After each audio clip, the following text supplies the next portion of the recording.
이 말씀을 통해 우리에게 하나님께서 은혜 주시기를 원합니다. 예수님께서 우리에게 주신 사명은 바로 복음 전파의 사명이셨습니다.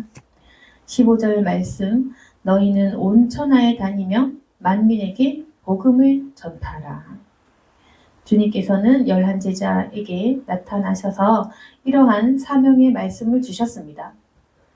온 천하에 다니며 만민에게 복음을 전파하라. 그래서 우리가 의무가 있는 것은 이 세상 모든 사람에게 복음을 증거하는 일입니다. 그래서 예수님 시대부터 지금까지 예수님을 믿는 우리 그리스도인들은 열심히 복음을 전파했습니다. 그 가운데에서 우리가 박해를 받기도 하고 핍박을 받기도 하고 여러 가지 역사적인 사건과 이런 일들이 있었지만 어쨌거나 그리스도인들은 복음을 전파했고 우리가 자주 마지막 때다라고 얘기하는 것 또한 무엇 때문이냐면은 이제 웬만한 지역에는 다 복음이 전파되었다라는 것을 우리가 인식하고 있기에 이제 정말 마지막 때 아닌가라고 우리가 생각하고 있을 것입니다. 그래서 우리가 한 2000년 넘게 계속해서 복음을 전파하면서 사명을 완수를 하고 있죠. 그런데 중요한 것은 우리가 복음을 전하기는 했는데 제대로 믿게끔 그리고 제대로 전하면서 그 진리에 대한 변질 없이 제대로 복음을 전했는지 그리고 믿음이 작고 연약한 자들을 일으켜 세웠는지 우리가 그것 또한 생각해 봐야 될 것입니다. 그러니까 어떻게 보면 지금 이 시대에는 굳이 오지 선교도 좋지만 선교하고 이제 이런 거 다 귀하지만 지금 시대에는 좀 제대로 복음을 전파하는 것 또한 중요하지 않을까라고 생각해 볼 수 있습니다.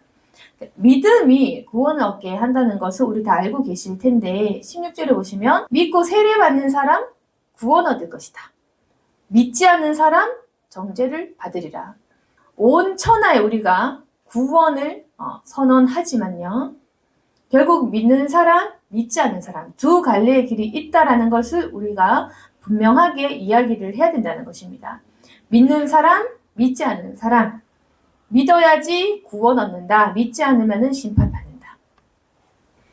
그러면서 예수님께서는 제자들에게 그 복음을 전할 수 있도록 어떤 능력을 주셨냐면 이런 겁니다. 17절에 믿는 자들에게는 이런 표적이 따른다. 표적이 따른다고 합니다. 믿는 자들. 이 믿는 자들은 정말 믿는 자들 말하겠죠. 우리가 믿지만 사실 이런 표적을 잘 볼 수 없는 좀 시대가 되었습니다.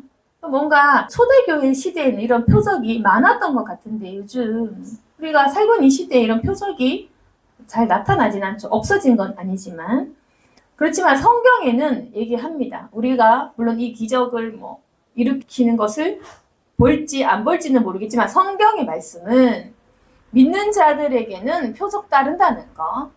근데 우리가 아셔야 될 것은 이런 표적이 실제 내 눈에 내 현실에서 나타나지 않는다고 해서 이걸 부정할 필요는 없다는 겁니다. 우리가 이거 못 믿을 것 같으면 어떻게 하나님이 천지 창조하신 것, 홍해를 가른 사건, 노아 방주 사건 이 모든 것들을 믿을 수 있겠습니까? 우리가 볼 수는 없고 우리가 경험하지 못한 것이라 할지라도 성경에 기록된 진리나 어떤 원리들 성경에서 말씀하고 있는 것을 우리가 반드시 믿어야 된다는 것입니다. 근데 많은 사람들은 자기들이 이 표적을 보지 못했고 행할 줄 모르기 때문에 이런 표적이 이제는 없다라고 말을 지어내지만 성경에 이제 이런 표적 1000년 지나면 사라진다. 이런 표적 2000년 지나면 사라진다. 그런 말씀이 어디 있느냐. 사람들은 자기 경험에 맞게 성경 해석을 거꾸로 한다. 더하거나 뺀다라는 거. 그래서 우리가 더하거나 빼지 말고 있는 그대로 성경을 보자. 분명히 신약 성경 많은 곳에서 이런 표적과 기적을 이야기하고 있고 마가복음 16장 17절에는 믿는 자들에게 이런 표적이 따른다라고 기록되어 있다. 어떤 표적이냐면은 그들이 내 이름으로 귀신 쫓아내고 새 방언을 말하고 뱀을 집어올리며 무슨 독을 마실지라도 해를 받지 아니하며 병든 사람에게 손을 얹은 집 나으리라 하시더라.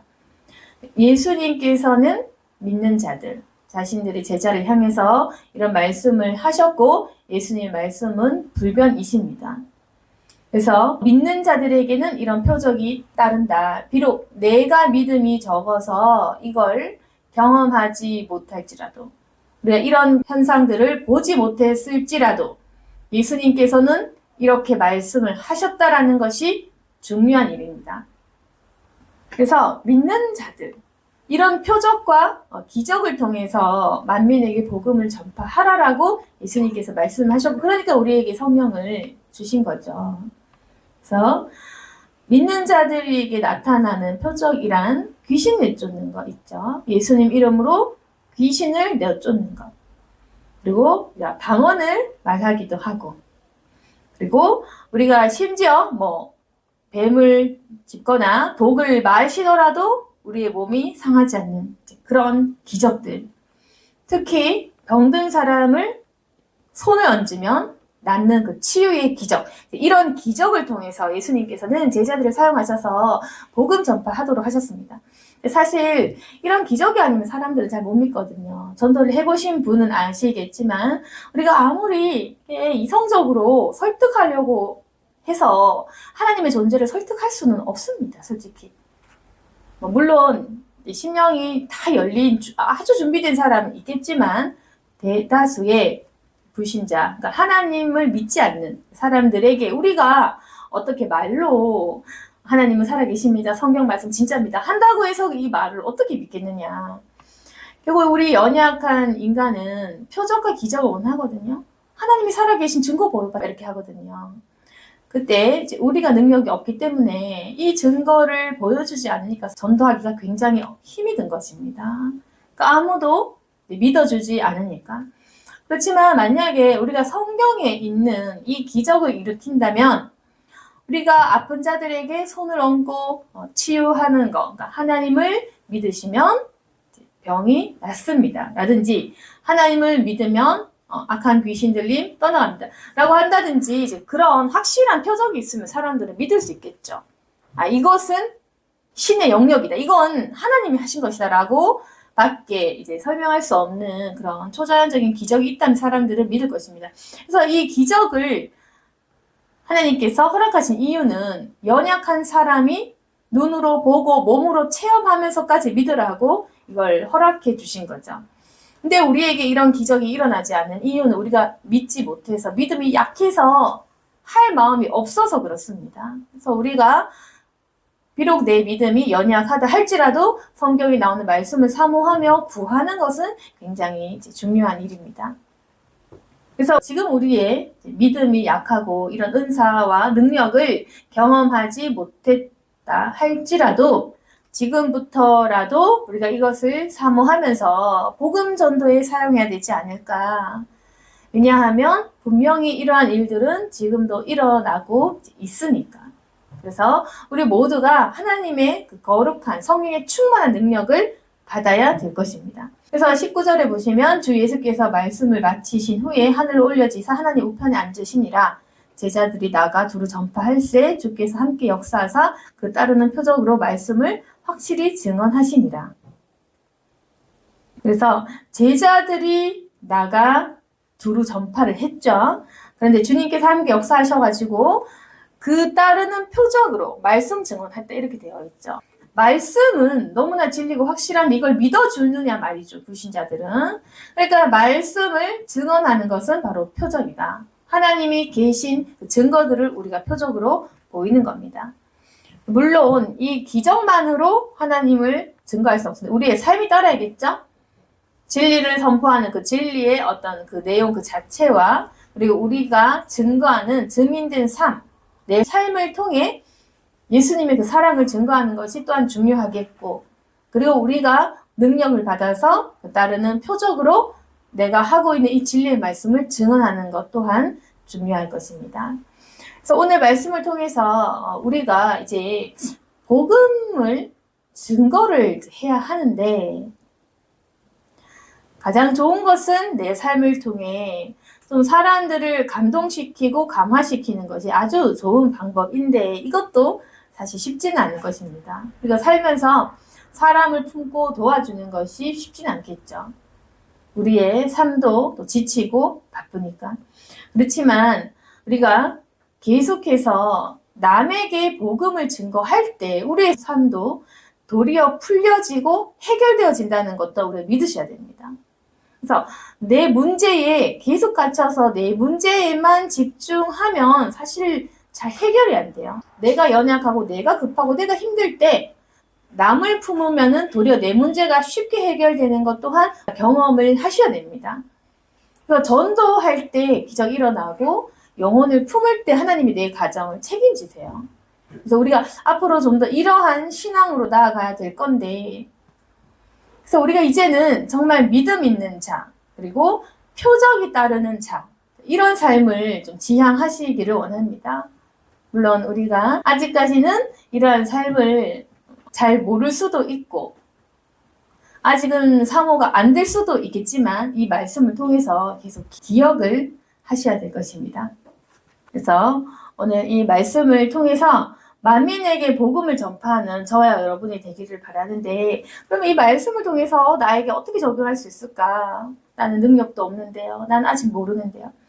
먼저 첫 번째는 이제 믿으셔야 돼요. 믿는 것이 중요한데, 성경에 보시면은 뭐 방언을 사모해라, 예언을 사모해라 이런 말씀이 있음에도 불구하고 사람들은 방언을 하지 못하면 방언이 없다라고 얘기하는 사람도 있고, 목사라도 자기가 예언을 못하면 예언이 없다라고 말하는 사람도 있고 그렇거든요. 그래서 사람들은 말씀을 자기 위주로 해석합니다. 그리고 자기에게 불리하지 않은 해석을 원해요. 그래서 예수님을 못 박은 사람들 왜 못 박았어? 자기한테 불리하니까 예수님 못 박은 거예요. 제일 신앙이 좋은 바리새인, 서기관, 대제사장들, 그들의 거짓이 들켜진 사건인 거죠. 사람들은 진리를 거부한다. 나의 잘못된 것을 들추는 것을 싫어한다. 내 죄를 들키게 하는 것을 싫어한다. 그래서 회개만이 하나님 만나게 하는 방법입니다. 그래서 예수님은 끊임없이 우리의 죄를 들추게 하고 그 죄를 회개하게 하고 토로하게 하는데 사람들은 죄를 감추기에 급급하거든요. 그래서 예수님을 못 박은 겁니다. 이런 식으로 사람들은 계속해서 자신이 옳다라는 것을 증명하기를 바래요. 그래서 예수님께서 자기를 칭찬하지 않고 자신의 죄를 정죄했을 때 그러면 예수님을 그냥 십자가에 못 박아버려야 되는 겁니다. 그러니까 진리신 예수님을 진리가 아니라고 말해야 된다는 겁니다. 그래서 이런 일들이 지금도 일어나고 있는 것은 아무리 성경에 예수님의 말씀으로 기록이 되어도 자기가 방언 안 하면 방언 없다라고 얘기하는 거. 아무리 예수님께서 믿는 자들은 표적이 따릅니다 해도 자기가 표적 안 일으킨 표적 없다라고 얘기해야 되는 것이 바로 인간이다. 그러니까 그냥 성경만 보셔야 됩니다. 성경만. 성경을 보시고 성령의 내주하심으로 인해서 성령이 주시는 밝은 그 진리의 빛으로 나아가야 돼요. 그럼 우리가 결단한 것은 뭐냐면은 내가 경험하지 않았다고 해서 없다라고 얘기할 건지 내가 경험 안 해도 성경에 기록된 말씀이 진리라고 얘기해야 될 건지. 그런데 많은 사람들은 자신이 낮아질까봐, 자신을 인정하지 않을까봐, 자신이 능력 없다고 얘기할까봐, 은사 없다고 얘기할까봐 거꾸로 얘기합니다. 이제는 그런 거 없습니다. 이제는 병고침 없습니다. 이렇게 거짓말하죠. 그런데 그런 완악한 사람이라 할지라도 언제 그 생각을 바꾸냐면 자기가 병들 때는, 자기가 난치병, 불치병 걸리면 말 바꾸거든요. 그래서 그런 경우 있습니다. 평생을 기적 표적 안 믿다가 자기가 병원 가도 낫지 못할 병에 걸리잖아요. 그럼 갑자기 이걸 인정해버려요. 왜냐? 이제는 있어야 되거든. 이제는 병고침이라는 치유 기적 그런 거 있어야 되거든요. 그래서 아프게 되면 무조건 이 말씀 믿게 됩니다. 그게 인간이다. 자기에게 불리하면 말씀을 삭제해버리고 자신에게 유리하면 더 과하게 해석하는 그게 인간. 우리 진리의 눈은 항상 우리가 눈을 가리웠기 때문에 우리가 진리의 눈이 없다는 겁니다. 그럼 우리가 진리를 바라보려면은 나에게 불리하더라도, 나를 회개케 하더라도, 나를 낮아지게 하더라도 그냥 이 진리 말씀 그대로 받아들여라는 것입니다. 이걸 이상하게 해석하지 마라. 하나님이 중요한 사실은 간단 명료하게 말씀하시지 베베 꼬아서 아무도 못 알아듣게 말씀하시지 않습니다. 그냥 성경에 있는 말씀 쉽게 보시면 된다. 너무 이걸 과하게 이상하게 끼워 맞추고 앞뒤 좌우 끼워 맞추고 짝풀이하고 이러면 이단된다는 겁니다. 그러니까 그냥 이해하고 받아들여지는 대로 예수님 말씀을 그대로 받아들이면 된다. 그러니까 우리가 성경의 말씀을 볼 때도 나에게 유리한 말씀 찾아보려고 하지 말고 어떻게 하면 나를 좀 좋게 입증할까 그런 생각을 하지 말고 오직 나를 교화시키고 감동케 하고 나를 회개케 하는 그 말씀 속으로 들어가야 된다는 겁니다. 그러니까 모든 일들은 이제 하나님께서 하시겠죠. 그리고 우리가 다 알 수는 없습니다. 그렇지만 우리는 말씀에 비추어서 지금 내가 뭘 잘못하고 있는지 내 믿음이 얼마나 부족한지 돌이켜보는 우리는 그 자세만이 필요한 겁니다. 그러니까 우리가 걱정할 것은 심판 구원 걱정할 것 없고 하나님이 하실 일을 걱정하는 것이 아니라 우리는 우리의 자세와 태도 그것만 돌이켜보자. 내가 지금 진리를 구하고 있는지, 내가 지금 세상 거짓말에 휘둘리지 않고 성경 말씀을 바르게 보고 있는지, 그리고 나는 나에게 불리하더라도 이 진리의 말씀을 그대로 받아들이고 있는 사람인지, 그것이 중요하다는 것입니다. 오늘 말씀을 정리하겠습니다. 주님께서는 이 말씀을 우리에게 주시면서 비록 우리의 삶이 아직까지도 연약할 때가 있고 또 아직까지 우리가 죄와 싸워 몸부림치고 있는 부분들도 있겠지만 그럼에도 불구하고 믿는 자들에게는 표적이 따른다라고 하시면서 기적의 삶을 살라고 말씀을 하십니다. 우리가 이제는 보고 듣지 못했더라도 이 표적을 기억하고 이걸 믿어서 내 삶에 체험한다면 우리의 신앙이 굉장히 커질 수 있습니다. 능력으로 충만한 그리스도인이 되기를 원하고 이제 여러분과 저도 이 능력을 가지고 복음을 전파하는 데에만 사용하는 그런 거룩한 역사가 일어나기를 원합니다. 오늘 이 말씀을 통해 우리의 삶을 돌아보고 주님께 능력을 구하시기를 바랍니다. 아멘. 기도하겠습니다. 사랑이 많으신 하나님 아버지, 우리가 어쩌면 삶의 무게에 지쳐서 이런 성경의 기적들을 믿지 못하고 적용하지 못하고 살아갈 때가 참 많습니다. 그렇지만 분명히 우리가 기억하는 것은 우리는 때때로 살아가면서 기도 응답을 받은 적도 있고 또 하나님을 체험한 적도 있다는 것. 주님 기억하게 하여 주시고 생각나게 하여 주옵소서. 이제는 우리가 많은 능력을 얻기를 원합니다. 우리의 믿음 작아 보이나 실상 작지도 않습니다. 구하고 두드리면 받을 수 있는 것을 믿게 도와주시고 이제는 주님께서 주시는 능력과 표적으로 사람들을 살리기를 원합니다. 그러한 사명을 우리에게 주셨으니 모두가 잘 감당하게 도와주시고 주님 기쁘게 하게 하여 주옵소서. 예수님 이름으로 기도드렸습니다. 아멘.